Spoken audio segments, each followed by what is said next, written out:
नमस्कार मित्रांनो, आधार कार्डमधील नाव, जन्मतारीख, लिंग, ॲड्रेस अपडेट करण्यासाठी आपल्याकडे डॉक्युमेंट्स नसतील तर तुम्ही या फॉर्मवरून सर्व काही तुम्ही अपडेट करू शकता। तर मित्रांनो, हा फॉर्म कशा प्रकारे भरायचा ते आपण आजच्या या व्हिडिओमध्ये बघणार आहोत।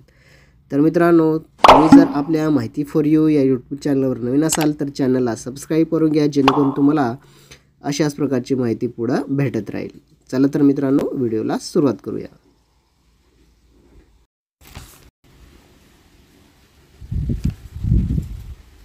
तर मित्रांनो, इथे तुम्हाला certificate for Aadhaar enrolment update हा फॉर्म दिलेला आहे। तर इथे तुम्हाला वरती जी तारीख असेल ती तारीख इथं टाकून घ्यायची। त्याच्यानंतर resident, non resident, new enrolment update request, तर तुम्ही रहिवासी भारताच्या आहात म्हणजे इथं रेसिडेंट टाकायचं आहे। त्याच्यानंतर अपडेट रिक्वेस्ट या ऑप्शनवर सुद्धा टिक करून घ्यायचे। त्याच्यानंतर मित्रांनो, खाली आधार नंबर विचारलेला आहे, तो आधार नंबर तुम्ही पुढे फिलअप करून घ्यायचं आहे। त्याच्यानंतर फुल नेम, जे तुमचं नाव असेल ते तुम्ही इथं पूर्ण नाव टाकून घ्यायचं। त्याच्यानंतर सीओच्या ठिकाणी तुमच्या वडिलांचं नाव टाकायचं आहे। त्याच्यानंतर हाऊस नंबर, तुमचा जो घर नंबर असेल तो तुम्ही इथं टाकून घ्यायचा आहे। त्याच्यानंतर स्टेट, रोड, लाईन, इथं तुमचा रस्ता जो असेल तो रस्ता इथं टाकून घ्यायचा। त्याच्यानंतर लँडमार्क, तुमच्या घराजवळ काही लँडमार्क आहे का, काय चिन्ह आहे का, ते तुम्ही असेल तर ते चिन्ह इथं टाकून घ्यायचं। त्याच्यानंतर एरिया,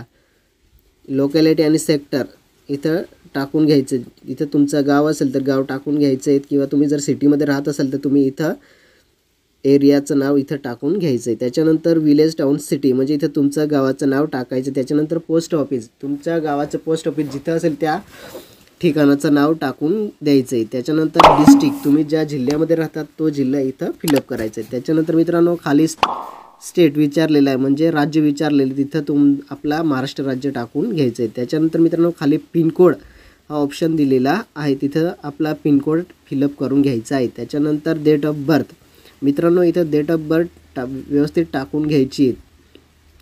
त्याच्यानंतर मित्रांनो, साईटला सिग्नेचर ऑफ द रेसिडेंट, इथं ज्या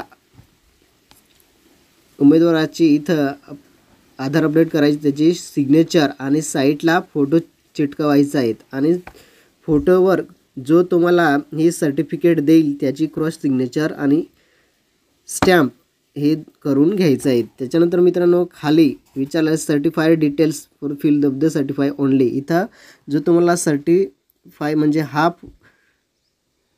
फॉर्म देईल लिहून त्याचे इथे पूर्ण डिटेल असणार आहे। तर मित्रांनो, खाली आपण कोणाकडे घ्यायचं ते इथं आपण खाली बघूया।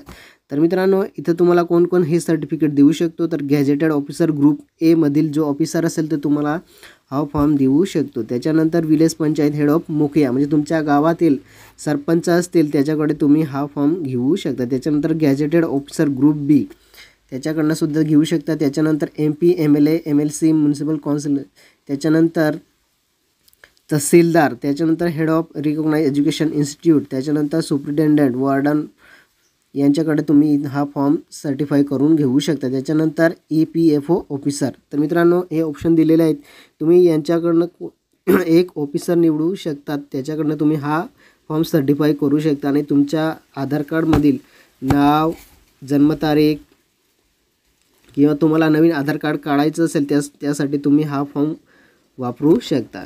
तर मित्रांनो, अशा प्रकारे इथं पूर्ण इन्फॉर्मेशन भरून घ्यायची त्यांच्याकडनं आणि नंतर आधार सेंटरवर जायचं आहे। तर मित्रांनो, अशा प्रकारे हा फॉर्म फिलअप करून घ्यायचा आहे। तर मित्रांनो, फॉर्म कसा भरायचा हे समजलं असेल तर नक्की लाईक करा, शेअर करा आणि चॅनलला सबस्क्राईब करायला विसरू नका। तर मित्रांनो, भेटूया पुढच्या व्हिडिओमध्ये।